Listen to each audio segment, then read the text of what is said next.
Hi, welcome to Elizabeth's Kind Cafe. I'm Elizabeth Katzman, and today we are joined by author, nutritionist, Sheryl Shenefelt. Sheryl, thanks for being with us today. Thanks for having me. So you've now finished your fourth book. Maybe you Yes. could tell us a little bit about the first three? Sure, yeah. The first one was called The Guide to Healthy Eating, and it was just a basic overview on how to eat healthier, going through fats, proteins, carbs, just kind of basic overall general healthy eating, and also we included a lot of recipes. Oh, that's great. And then we have a lot of patients who have a lot of health issues and needed to go on gluten-free diets, so that ended up being our next book. To kind of guide people in that direction. So we have the guide to a gluten-free diet, and then we also have the guide to a dairy-free diet. Those kind of go hand in hand, and so they really guide people along.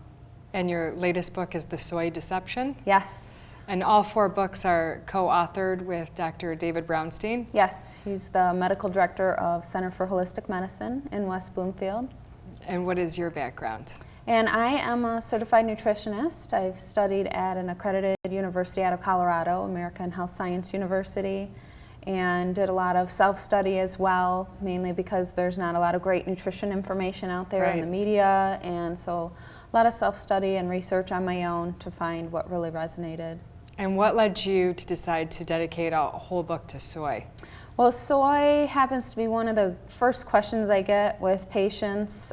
Can I eat soy? Is soy a good alternative? And or they're eating a lot of soy. And unfortunately, in our practice, we see a lot of people who are really sick, and they happen to be the people who are eating more soy in their diet. And they often have hormonal issues, thyroid problems, digestive complaints, and when we look at their diet, we find out they have a lot of soy in their diet. But a lot of people think that soy is great and it's a miracle, it's a superfood. And why is that not the case? Right, yes, it has. It's gotten a lot of media publicity, and the soy industry has definitely promoted it. It's a very cheap crop to grow, and it's also a very good moneymaker.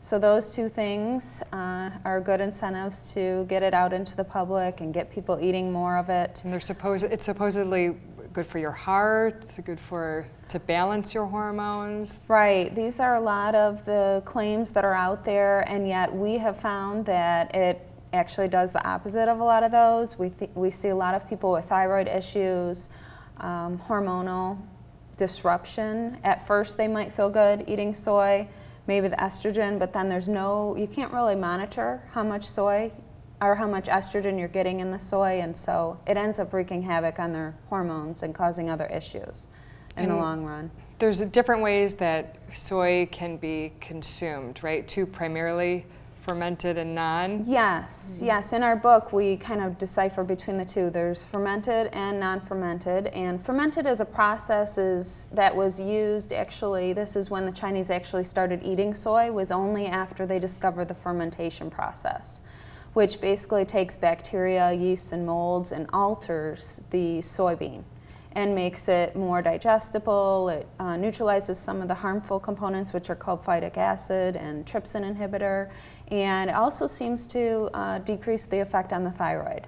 Okay, so when people think of Asian societies being so healthy and they link that to soy, it's really misleading because it's actually the fermented soy. Correct. And consumed in smaller amounts. In smaller amounts, yes. So people in Asian cultures did not eat soy milk for breakfast and soy hot dogs for lunch and boca burgers for dinner and all these different soy foods that we think are healthy for us in the Western societies. And the majority of soy is genetically modified. Yes, if it's not organic, then you can almost be pretty much 90% sure that it's probably genetically modified, because about 90% of soy is genetically modified. What does that mean exactly? That means that they've taken genes and spliced them together from different organisms. They often as well use, as far as in soy, they use a gene to make it resistant to certain herbicides.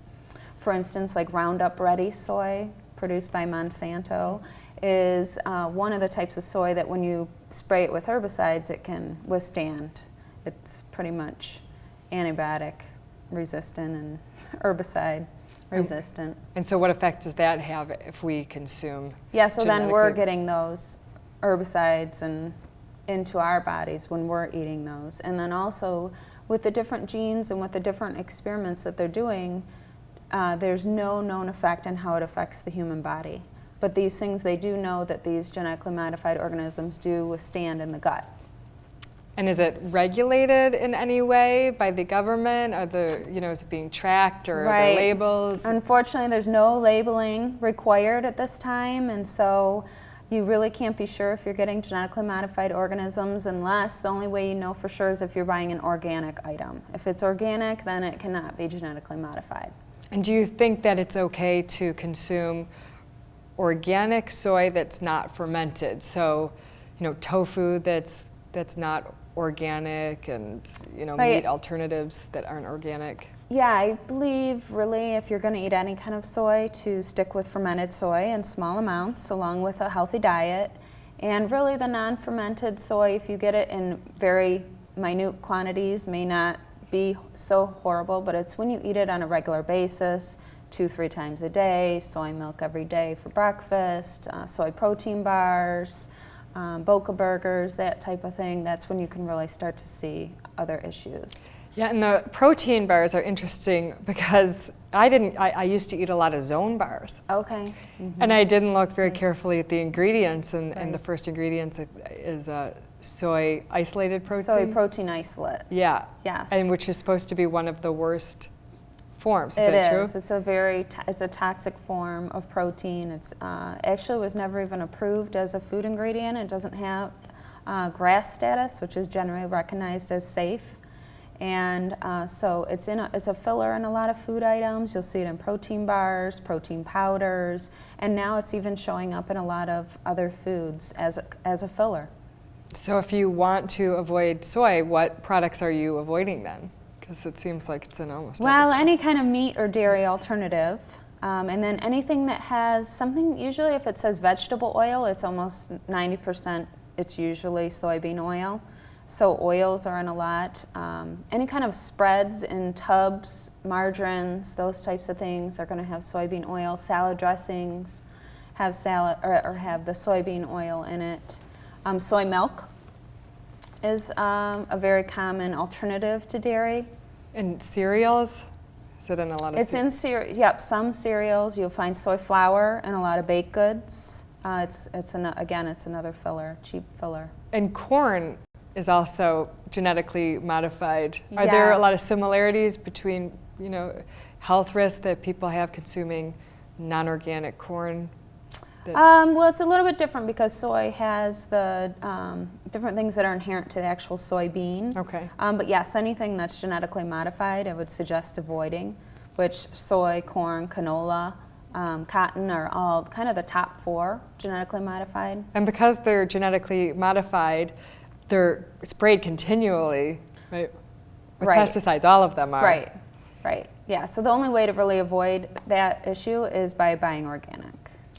And how has the meat and dairy industries been impacted by soy? Does it affect the quality of those items? Are animals eating them? Yeah, well, if you're buying commercial products, then yeah, the animals are going to be fed a soybean meal in their diet. And so you really, even if you're buying something that you think is soy-free, you actually have to look at where it was processed, what were the animals actually eating, because it may indirectly have soy in it.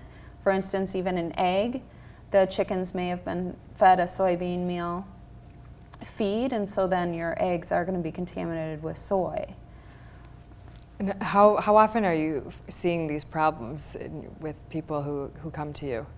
It's fairly constant and regular, and sometimes you think, oh, this person has a thyroid condition, and then when you look deeply into their diet, you start to see that it could actually be more diet related that has caused it. Or women, especially menopausal women, they think, oh, I got to go on soy to protect myself and help myself through this menopause, and then later they end up with more serious issues. So what is your recommendation for women who are looking for some relief and think soy is the answer? What alternative? Well, there's other issues, definitely looking at your hormones and getting your hormones balanced. The doctor that I work with, Dr. Bronson, uses bioidentical hormones, and those work very quickly and give women great relief. Also vitamin E supplementation, we do address this in the book.